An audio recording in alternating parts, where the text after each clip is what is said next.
नमस्ते। ओवरव्यू में आपका स्वागत है। तो 3 विषय। पहला, बाल नरेंद्र से फ्रॉड नरेंद्र की कहानी। दूसरा, अखिलेश यादव का हल्ला बोल। तीसरा, जस्टिस दीपक मिश्रा की पोल खोली सिंगापुर की कोर्ट ने। इन तीनों विषयों पर बात करने से पहले हमेशा की तरह आग्रह, चैनल को सब्सक्राइब करें और अगर आपको लगता है कि चैनल अपनी बात कहने में, आपकी बात कहने में कुछ ठीक कह रहा है तो कृपया इसको शेयर करें, आगे भी बढ़ाने की कोशिश करें। दूसरा, चैनल की मेंबरशिप ले लें। मेंबरशिप का मतलब कि हर महीने आपको एक छोटी रकम हमें आर्थिक सहयोग के रूप में देनी होती है और अगर आप हर महीने का कमिटमेंट नहीं करना चाहते हैं तो एक बार एक मुश्त भी आप हमें आर्थिक सहयोग कर सकते हैं। हमें आपके इस आर्थिक सहयोग की आवश्यकता है क्योंकि चैनल चलाने में पैसे की आवश्यकता होती है और उतना पैसा नहीं आता है जिससे चैनल सुचारू रूप से चल सके। तो सबसे पहली बात, बाल नरेंद्र से फ्रॉड नरेंद्र की कहानी। तो पहले तो एक चीज़ कह दूं कि इसमें किसी नाम की किसी से कोई समानता नहीं है और मैं इसलिए कह रहा हूं कि एक बाल नरेंद्र इस देश में क्या बढ़िया काम किए, देश को कहाँ चमका दिया है। आज सोचिए, मतलब पूरे विश्व में डंका बज रहा है अपना, हम लोग विश्व गुरु हो रहे हैं। हम अगले 4-5 साल में हम 5 ट्रिलियन हो जाएंगे, 47 तक हम 20, 30, 40 ट्रिलियन हो जाएंगे। चीन को पीछे छोड़ दें, हमारा बहुत बढ़िया चला। तो एक तो इतना अच्छा बाल नरेंद्र अपना देश का इतना विकास कर रहा है। देखिए, नोटबंदी बढ़िया से की, सारा काला धन बाहर निकाला, एक बाल नरेंद्र। और एक ये भाई आया है फ्रॉड नरेंद्र। मतलब मुझे लगता है कुछ नाम का ख्याल तो रख लिए होते। ये फ्रॉड नरेंद्र साहब का नाम है नरेंद्र विक्रमादित्य यादव। अब ये अपने को डॉक्टर कहते हैं। मैं ये बात इसलिए कह रहा हूं कि भाई इन दोनों में कोई समानता नहीं। एक नरेंद्र, मतलब सुबह सुबह नाम अगर एक बार आप ले लिए नरेंद्र नरेंद्र नरेंद्र तो आपका दिन सफल हो जाए। और एक दूसरा ये फ्रॉड, मतलब नरेंद्र विक्रमादित्य, वो इनके ऊपर आरोपी हैं ये कई हत्याओं के और दोषी, और इनको ऑलरेडी दोषी हैं, एमपी में गिरफ्तार किए जा चुके हैं।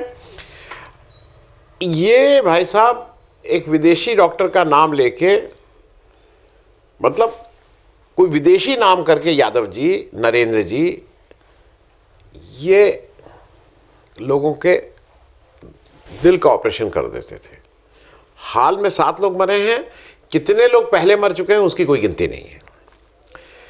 ये ऑलरेडी पकड़े जा चुके हैं। जांच में इनका कहना यह है कि वेस्ट बंगाल से इन्होंने एमबीबीएस किया था, जैसा ये क्लेम करते हैं। अब उसके बाद ये भी माना जाता है, ये खुद ही कहें कि पुदुचेरी से इन्होंने एक 4 एमडी की डिग्री की थी। हालांकि हमारे बाल नरेंद्र की डिग्री फर्स्ट क्लास है, एंटायर पॉलिटिकल साइंस की first class degree, Delhi university कोई नहीं। ये जो एक दुष्ट आए हैं फ्रॉड नरेंद्र, इस खुद ही कह रहे हैं कि उनकी पुदुचेरी की डिग्री को फोर्स किया था। तो अब ये दोनों का फर्क।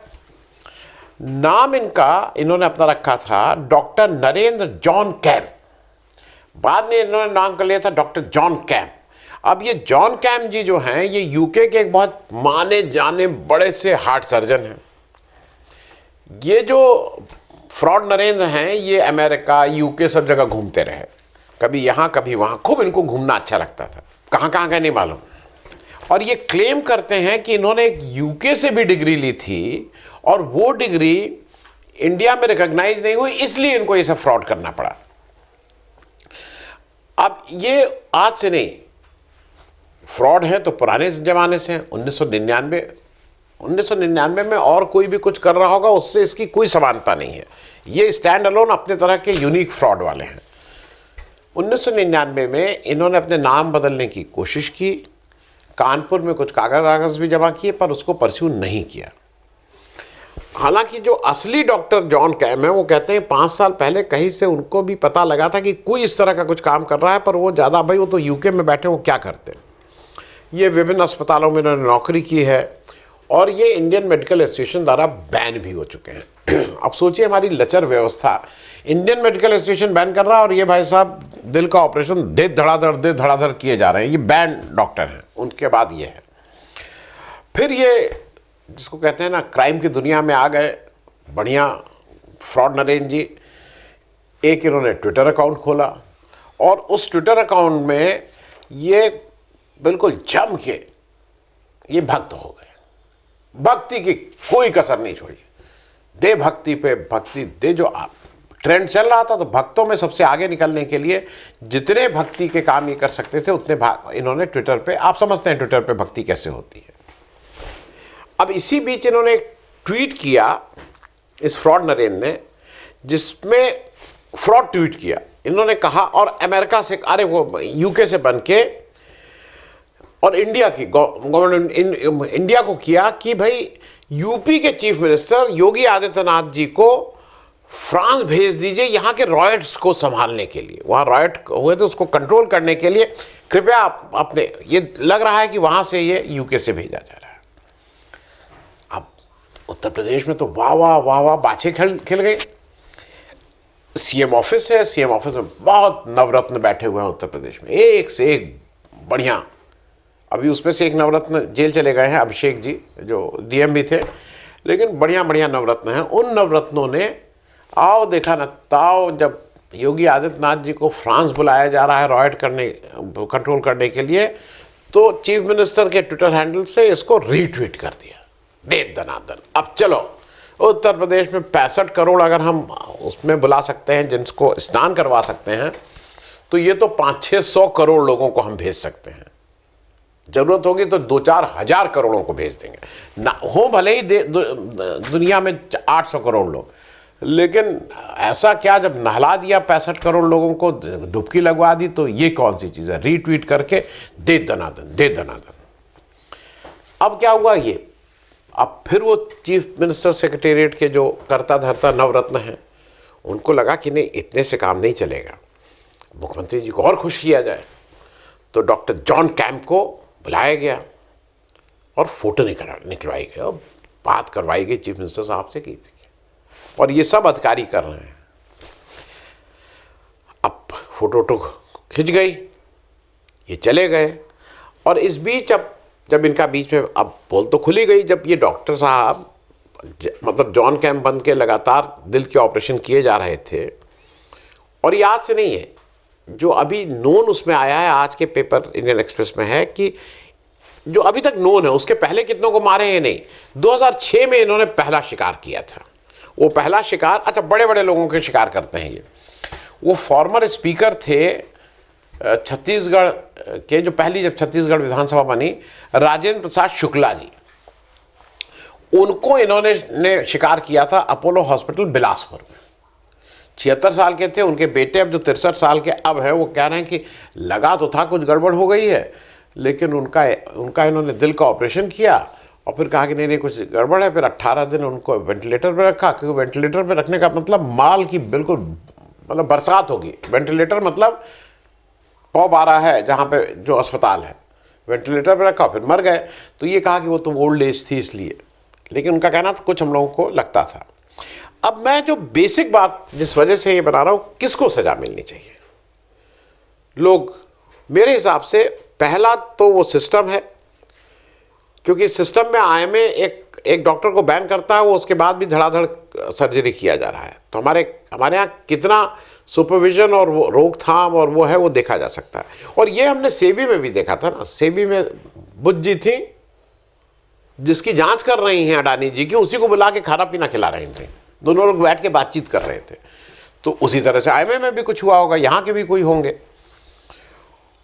दूसरा मेरे हिसाब से ये जो चीफ मिनिस्टर के अगल बगल ये जितने नवरत्न उनके सेक्रेटरी फैक्ट्री घूमते हैं, जो रीट्वीट करा रहे थे, ये तय बात है कि चीफ मिनिस्टर खुद अपने हाथ से तो रीट्वीट करता नहीं है, एक उनका सहयोगी है। उन सहयोगियों के ऊपर जांच नहीं होनी चाहिए। आपने एक फ्रॉड आदमी, एक फ्रॉड, और वो भी फ्रॉड नरेंद्र, मतलब और कोई होता ठीक है, फ्रॉड नरेंद्र के ट्वीट को आप आगे रीट्वीट कर दे रहे हैं और फिर उनका फोटो भी खिंचवा रहे हैं।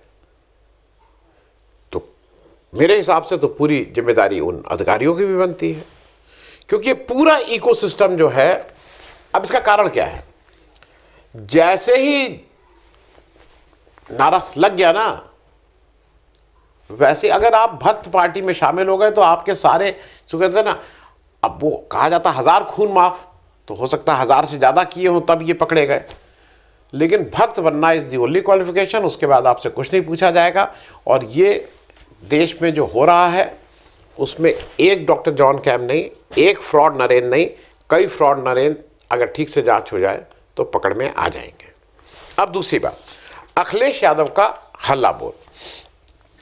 अखिलेश यादव ने 1-2 दिन पहले एक प्रेस कॉन्फ्रेंस की और उसमें उन्होंने दैनिक जागरण का बहिष्कार करने की बात कही। और ये बात मैं इसलिए कह रहा हूँ क्योंकि इसमें कुछ लोगों का कहना है कि भाई ये राइट टू एक्सप्रेशन है और ये तो प्रेस के गला घोटने वाली बात है इत्यादि। अगर आप में से आपको लगता है कि दैनिक जागरण जिस तरह की खबरें चलाता है या जो मीडिया चलाता है ये प्रेस को रिप्रेजेंट करते हैं या ये एक्सटेंशन ऑफ बीजेपी है, ये बीजेपी के फ्रंटल ऑर्गेनाइजेशन की तरह काम करते हैं, ये बात मैं इसलिए कह रहा हूँ क्योंकि अगर आप सरकार में हैं तो आप किसी भी पेपर को बहुत आसानी से कंट्रोल कर सकते हैं क्योंकि सारे पेपरों का पूरा जो बिजनेस के लिए जो है वो डिपेंडेंट रहता है सरकार पे। लेकिन अगर अखिलेश यादव सरकार में न रहते हुए एक पेपर को बायकॉट करने की और बहिष्कार करने की बात कर रहे हैं तो मुझे लगता है कि ये एक बड़ी बात है। और गांधी के इस देश में और क्या रास्ता है, अगर कोई बिल्कुल उतारू ही है और किस किस तरह की हेडलाइन लिखने के लिए, झूठी बात लिखने के लिए, तो उसका प्रतिकार कैसे किया जाए। गांधी के देश में उसका प्रतिकार एक ही है, बहिष्कार करके। और मुझे ऐसा लगता है कि जो उत्तर प्रदेश का सबसे बड़ा अपने को पेपर कहने वाला दैनिक जागरण कुछ कहता है कि इतने लोग पढ़ते हैं, उसको अगर अखिलेश यादव जी ने जिसको कहते हैं ना he has dare to call a spade, अगर दैनिक जागरण को उसने उनकी जगह दिखाने की कोशिश की है तो मेरे विचार में ये एक सराहनीय कदम है।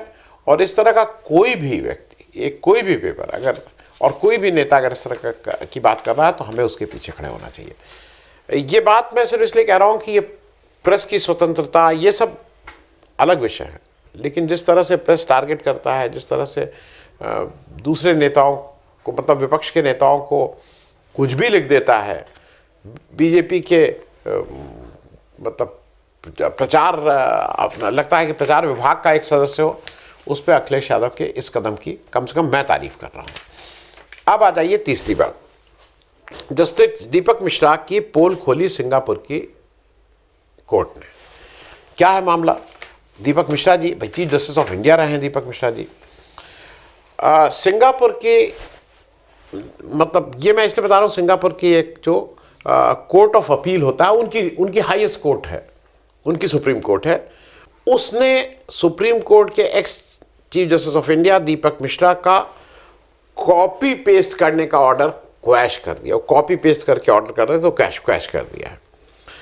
ये जो कोर्ट ऑफ अपील है ये हेडेड बाय चीफ जस्टिस उन्होंने हैं, उनका नाम सुंदरेश मेनन है। सुनने में लगता है बिल्कुल भारतीय नाम है, भारतीय मूल के ज़रूर होंगे लेकिन पैदा सिंगापुर हुए हैं, पढ़ाई लिखाई सिंगापुर और हार्वर्ड में किए हैं, बेहतरीन जज माने जाते हैं।